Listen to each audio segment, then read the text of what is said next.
Staff નર્સની પરીક્ષામાં કૌભાંડ થયાની આશંકાઓ 9 ફેબ્રુઆરીએ લેવાયેલી સ્ટાફ નર્સની પરીક્ષામાં યુવરાજસિંહ જાડેજાના આરોપ છે કે આ પરીક્ષામાં ગોઠવણ થઈ હોય તેવું લાગી રહ્યું છે। 24 કરતાં વધુ પેપર ફૂટ્યા અને મળતિયાઓને ગોઠવણના આધારે પાસ કરાયા છે। રાજ્યમાં લેવાયેલી વધુ એક ભરતી પરીક્ષામાં કૌભાંડના ભણકાર વાગી રહ્યા છે।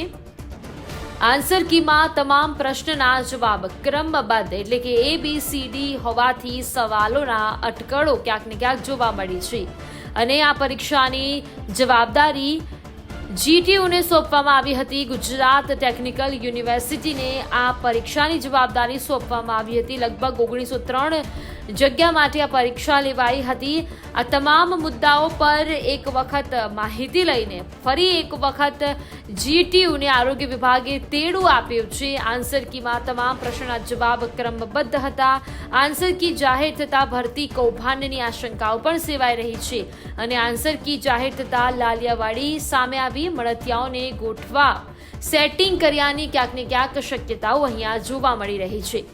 યુવરાજસિંહ જાડેજા ગુજરાતના સ્પર્ધાત્મક પરીક્ષામાં ફરી એક વખત છબરડો ગોબાચારી એ સામે આવી છે। જી હા, આજથી 2 દિવસ પહેલા સ્ટાફ નર્સ 1903 પદ માટે આ ભરતીનું આયોજન થયું હતું। તેમાં જે પરીક્ષાનું પ્રશ્નપત્ર હતું એની જે આન્સર કી હતી એ ગતરોજ રજૂ કરવામાં આવી છે અને આ આન્સર કીમાં જે BCD જે અલગ અલગ સિરીઝના જે પેપર હોય એમાં જે આન્સરો જે સેટ કરવામાં આવ્યા છે એ સેમ સિક્વન્સના આન્સરો સેટ કરવામાં આવ્યા છે। એટલે કે પહેલાનો આન્સર A હોય, બીજાનો B હોય, ત્રીજાનો C હોય, ચોથાનો D હોય, પછી પાંચમામાં ફરીથી A B C D એ રીતે કરી અને સિક્વન્સમાં આ આન્સરો સેટ થયા છે। એટલે આ જે સેમ પેટર્ન જે છે એને કારણે ક્યાંક ને ક્યાંક શંકાઓ ઉપજાવી રહી છે કે 100 પ્રશ્નોમાં આ રીતે સેમ સિક્વન્સના આન્સરો કઈ રીતે હોઈ શકે અને ખાસ કરીને ગુજરાતી વ્યાકરણનું પેપર હતું તો આ વ્યાકરણના પેપરમાં આ રીતે સેમ સિક્વન્સના આન્સરો કઈ રીતે સેટ કરવામાં આવ્યા તેની તપાસ થવી ખૂબ જરૂરી છે। એટલે ગુજરાતના આરોગ્ય મંત્રી ઋષિકેશભાઈ પટેલ અને તેની સાથે જોડાયેલા સંલગ્ન જે ભરતી બોર્ડ છે, ખાસ કરીને અમને જ્યાં સુધી ખ્યાલ છે ત્યાં સુધી કે GTU આની પરીક્ષા લીધી છે તો આ બંનેની તપાસ થવી ખૂબ જરૂરી છે કે ભાઈ સેમ સિક્વન્સમાં આન્સરો કેમ સેટ થવામાં આવ્યા।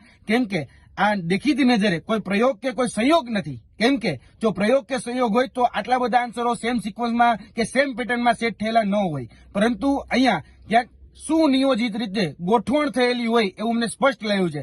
સુનિયોજિત રૂપનું કાવતરું હોય એવું સ્પષ્ટ અહીંયા દેખાઈ રહ્યું છે કારણ કે ભૂતકાળમાં આજથી 10 વર્ષ પહેલા એક ભરતી કૌભાંડ થયું હતું 2014માં રેવન્યુ ક્લાર્કનું। એ રેવન્યુ ક્લાર્કનું જે ભરતી કૌભાંડ હતું જેમાં કહેવામાં આવ્યું હતું કે ભાઈ તમારે જે સિરીઝ છે એમાં બધી જ જગ્યાએ BBB આન્સર ટીક કરીને આવવાનો છે તમે બધા પાસ થઈ જશો અને એમાં થયું પણ એવું કે મોટાભાગના લોકો જે B આન્સર ટીક કરીને આવ્યા એ પાસ પણ થઈ ગયા। તો સેમ એવી જ કંઈક પેટર્ન એ અત્યારે પણ સામે આવી છે તો આની તપાસ થવી ખૂબ જરૂરી છે અને અમારા જે સિલેબસ હોય એમાં રિઝનિંગ આવતું હોય છે। રિઝનિંગમાં પણ કહેવાય કે લોજિકલ મેથ્સ તો એમાં પણ એક વખત આપણે પેટર્ન ખ્યાલ આવી જાય ને તો મોટાભાગના આપણે રિઝનિંગના જે આન્સરો જે છે એ બહુ આસાનીથી સોલ્વ કરી દેતા હોઈએ છીએ। તો આમાં પણ અત્યારે અમને એવું લાગી રહ્યું છે કે સેમ પેટર્ન સેમ સિક્વન્સ જે છે એને કારણે ઉમેદવારોને કદાચ 15-20 પણ પ્રશ્નો આવડતા હોય તો બાકીના પ્રશ્નો જે છે એ ઓટોમેટિક સોલ્વ થઈ જતા હોય છે। તો તાત્કાલિક ધોરણે આની તલસ્પર્શી એ તપાસ થવી ખૂબ જરૂરી છે। જો આની તલસ્પર્શી તપાસ નહીં થાય તો જે મહેનતુ ઉમેદવારો છે એની સાથે અન્યાય થશે। એટલે આશા અપેક્ષા રાખીએ કે ગુજરાતના આરોગ્ય મંત્રી ઋષિકેશભાઈ પટેલ આની તલસ્પર્શી તપાસ કરે